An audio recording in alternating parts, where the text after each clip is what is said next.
The Great Graham Potter West Ham Jigsaw. That's today's theme, and it makes sense in my head, and hopefully, if I explain it well enough, it'll make sense to you by the end of the video. But the way I see it, that's what Potter's trying to do. He's trying to build a jigsaw ahead of next season so that when we play Sunderland, it's complete. He knows what it looks like, he knows how to do it, we're ready to rock and roll. I don't think we're quite there yet. But I feel like watching us in pre-season, I can see what Potter wants to do. I can see most of what he wants to do. And I don't dislike it. Currently, he's got a few jigsaw pieces in the right places. He knows what he wants to do with the important players at West Ham. He knows how to use them, and that's working. I like it. So he's got those ones. I think he's got some players that he likes and would like to use. He's just not 100% sure how to do that. He's still figuring out where that jigsaw piece goes. He's got the jigsaw piece. He just doesn't quite know where it goes yet. But the problem is, I think he's missing a few pieces. I think he can put that jigsaw together as much as possible, as much as he can with what he's currently got. And he's only going to get so far. And there's still going to be a couple of bits missing. And the challenge is for West Ham to identify those jigsaw pieces and go and purchase those jigsaw pieces. And if you get it right, maybe, just maybe, that jigsaw will come together. But if you get it wrong, they just won't fit. We'll still be missing a couple of pieces for next season. The Great Graham Potter Jigsaw. Does it make sense? I'm going to explain it. Before I do, I just want to point in the direction of our Patreon, because we've got a giveaway and a raffle. It's two different things. A couple of people have emailed, said, hang on a minute, I've entered the raffle. Does that not get me into the giveaway? It's two different things. It's my fault.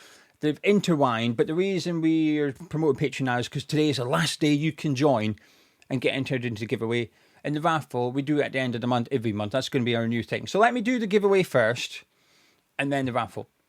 So on Patreon, if you join up on Patreon, every month we do a giveaway, you're automatically entered. As long as you've paid your fee that month, whether you're a supporter for £3.60, whether you're a mild addict for £7.20, or you're an addict for £12, very generous, you're addicted to Hamish Chat, but thank you. You're automatically entered into the giveaway. We have 6 prizes every month. Now, they're not all fantastic. The bottom prizes recently has been a pair of Hamish Chat socks, right? But the top prize is always at least a signed shirt. So the top 3 prizes for July's giveaway: top prize, pair of match-worn Mark Noble boots. The second prize is a signed Mark Noble shirt, and third prize a signed Mark Noble armband. Now, in return for you parting your hard earned, you get additional video content. I'm recording with Gonzo today with the player ratings, discussing players individually from that performance against Everton. Sometimes we do these reviews. People say, oh, you've not talked about this player, you've not spoke about that player, as if it's an agenda. But it's because we discuss every player in the player ratings, and therefore we can't talk about every player in the review. Otherwise, we're just repeating ourselves. So we'll talk about 3 or 4 in the review, but we'll talk about everyone in the player rating series. We've got loads of video content over there. Go have a look. Now, if you join up as a trialist, you can have a week for free on Patreon, but you will not be entered into the giveaway. I must stress this. You have to pay or be an annual subscriber, and your subscription covers July. Simple as that. Hopefully that makes sense. But if you join as an addict today, it's the last time you can do this.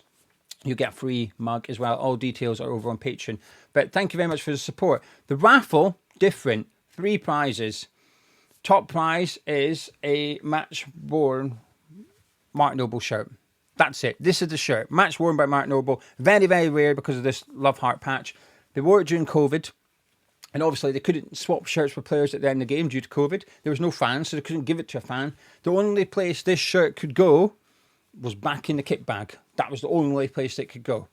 Gives you a bit of a clue where we maybe picked this up, but we paid a lot of money for it and we're raffling it off. That's the top prize. There's 3 prizes. Second prize is a signed Mark Noble shirt, and third prize is a signed Mark Noble armband. Now, the link to enter the raffle, which closed on Sunday night, is in the description below. £5 per ticket. Buy 2, get your third free. I appreciate I'm going on, but just stick with me. This is our job. We need income. You might be thinking, hang on a minute, 2 signed Mark Noble shirts? Or what's going on? Yeah, it's 2. 2. We have multiple signed Mark Noble shirts. There you are. Look at that. 2 signed Mark Noble shirts. They even one signed on the 1 and one signed on the 6. They are sorted. 2 captain's armbands. Yeah, 2. We've got 2. We've got multiple signed Mark Noble captain's armbands. There you go. Links in description below. Massive thank you to anyone's support. Right, let's get into the nitty-gritty. Admin done. Let's get straight into this one. I think Potter needs a goalkeeper and a midfielder minimum. I think he needs more.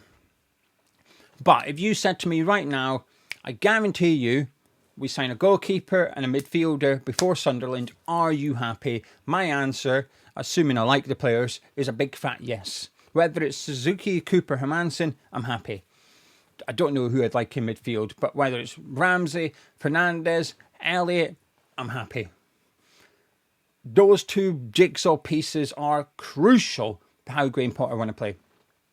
I feel like I'm getting a bit of an idea of how I'd like to see us start against Sunderland.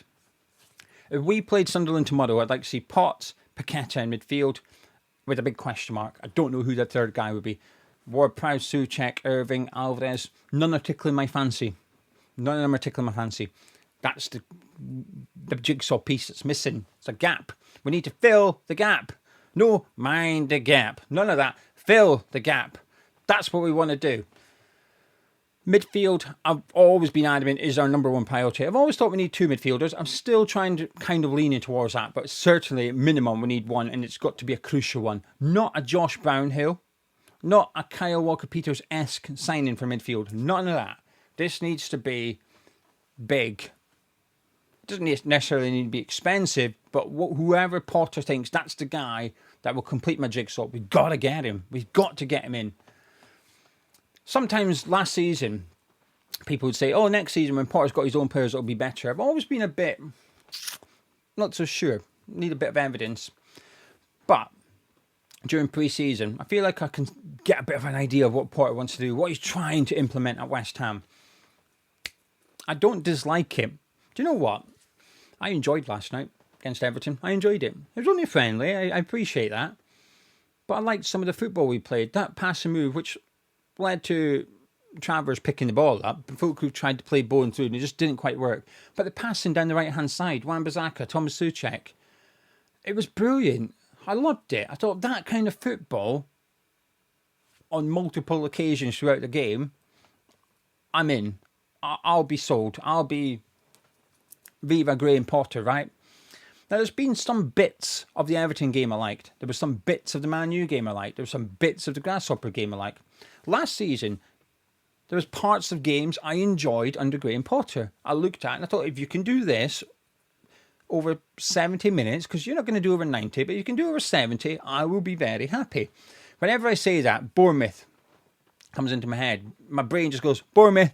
So I must have really enjoyed one half of football against Bournemouth last season, because I always go back to it. Maybe I'm going to go watch it, see what I enjoyed. Did I really enjoy it, or is my brain tricking me? But for some reason, one half of football against Bournemouth last season under Potter, my brain recalls me enjoying quite a lot. I probably hated the other half, but my point is, there was 45 minutes, and that's before we sign anyone. Now, I've never subscribed completely that once Potter gets his own players, things will be good next season. But what I certainly will agree with is he needs his own players. If we are going to be good next season, Potter needs his own. He needs his own jigsaw pieces. At the minute, he's making a jigsaw with David Moyes' players. When he was here last season, he had Sam Allardyce players. Well, one in Alan Creswell. He had Sam Allardyce players, Pellegrini players, Slaven Bilic players, David Moyes players. That was the jigsaw he was putting together. It wasn't even his. He's only got two bits now, in Juve and Walker-Peters. And I'm not even convinced Walker-Peters will start, although I thought he looked okay, actually, in the first half against Everton. But he needs to get his own players. But last night, I thought some of our football was good. I thought Potts... There was a lot of good performances last night, actually. A lot of good performances. I thought Potts was fantastic. The biggest compliment you can give to a footballer, in my opinion, is when you go off, you are missed. When you're watching a game of football, a player goes off the pitch, and after 10, 15 minutes, you go, it's not the same. We're missing that guy that just went off. That was me yesterday. Now, I don't think Rodriguez had a bad game. I thought he was actually all right last night, Rodriguez. I feel like I can't tell if he's catfishing me or not.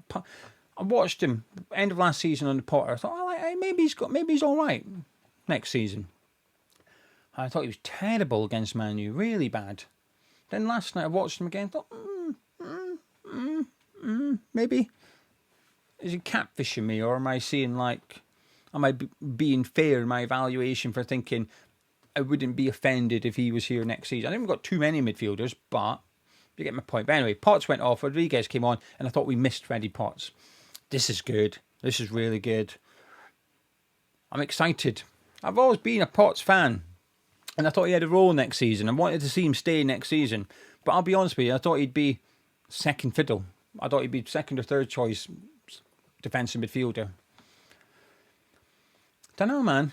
I think we play Sunderland tomorrow. I'd like to see him start. He's moving up the pecking order for me. I like what I'm seeing. Paqueta's looking good. I've always said Paqueta's played well under Potter for the duration of it. Now his statistics last season suggest he didn't play well, but I thought he'd played well under Potter. 3 goals in 3 games in pre-season now. And listen, last night was not the best goal he's ever going to score. I don't really care. He scored. Fullkrug scored. Important. That's good. He looked good when he came off the bench. That was important as well. Guilherme looked good last night. That was good. Now, I don't want to see him as a wing-back. I'm unconvinced by him as a wing-back.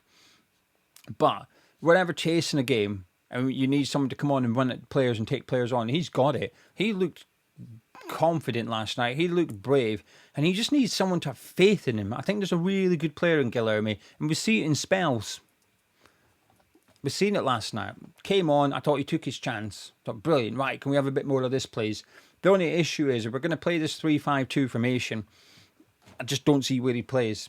I think we'd have to switch to the sort of 3-4-3 box midfield formation under Potter so that he could be one of the number 10s. We may get that.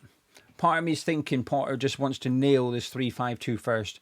Because I still see it as a bit of a hybrid, that when we're in possession, we try and switch to a bit of a back four and get an extra player in attack. It's easier when Scars is on the pitch than it is with Kilman was playing there in the first half. But that back three is too static for me. Kilman, Mavpanos and Casey. Take out Casey and Mavpanos if you want, and go Kilman, Agard, Tadebo. It's just too... There needs to be a runner from that back three. And I don't mean someone that travels with the ball. That's not what I mean here. I mean someone that can run out of possession. Scars can overlap and underlap down that left side. Although I think there's something I want to see for the Bournemouth game. Because it's experimenting. It's pre-season, right? We can try something. So I'm going to do a bit of a match preview for the Bournemouth game. There's something I want to see. I know a lot of you will be going, I know exactly what you want to see. You're probably correct. If you've tuned into enough videos over the last month or so, you're going to know what I'm going to suggest. You're probably going to be right. But sticking with the 3-5-2 formation is about the jigsaw. We know the shape of the jigsaw, right? We know that. We know what Potter wants to do. Part of me is thinking he just wants to nail this. And then later on in the season, we might see us switch into a box midfield or something like that. Because if we go back to last season, early on, and I appreciate a lot of it is just a little bit of bum kissing going on by the players to the new head coach about when Potter came in. But I remember Alvarez saying, the gaffer wants us to add layers. He wants us to get this layer sorted, then we're going to move on to the next one and the next one. And there was a few players that suggested that that was the plan, that Potter wanted to get the basics done, and then we were going to do something else and something else. He wants to play various different ways. I don't think we're seeing that much this pre-season. But I think he's just trying to nail this one first. And then later on in the season, you might see the box midfield be introduced. You might see a back four be introduced. And I get it. It makes sense. Because I think you can maybe try too much at once in pre-season. You've only got 5 friendlies. It's not that much. Bear in mind, you're trying to get your fitness up as well.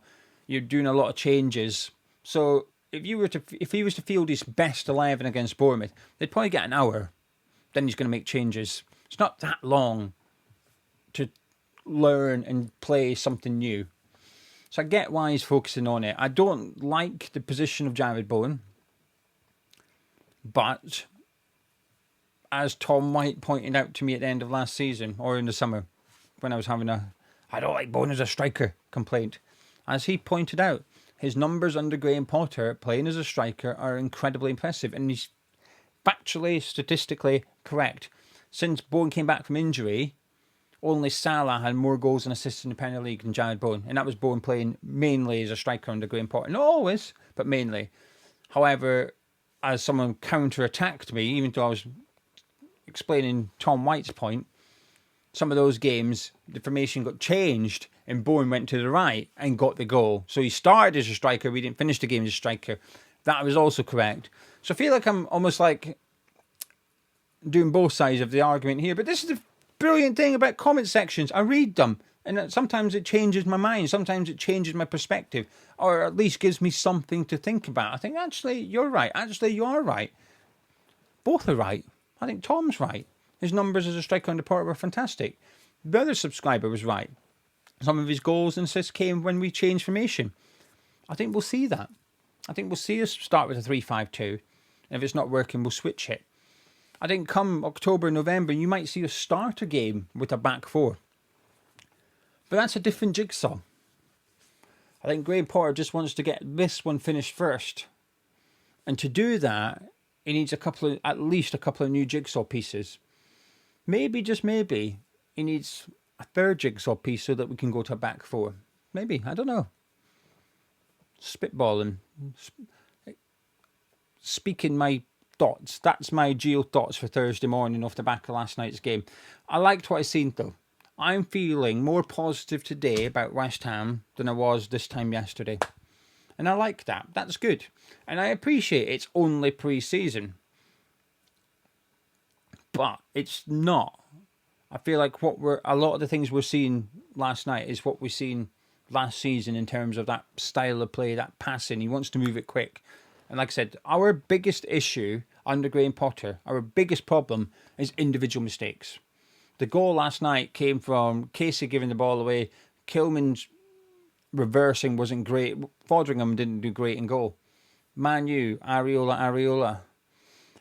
Last season, I can't recall every single goal that we conceded, but I remember doing reviews, sitting here going, well, it's that guy's fault. He made a mistake. That guy made a mistake. A lot of our goals conceded under Potter are due to individual errors. You can brush it off a little bit in pre-season. I'm not arsed about Casey last night, by the way. I thought he struggled for half an hour against a really physical striker. Made a mistake. Not very good on the ball. But that's okay. He'll learn more last night than he did in the last 3 months of training.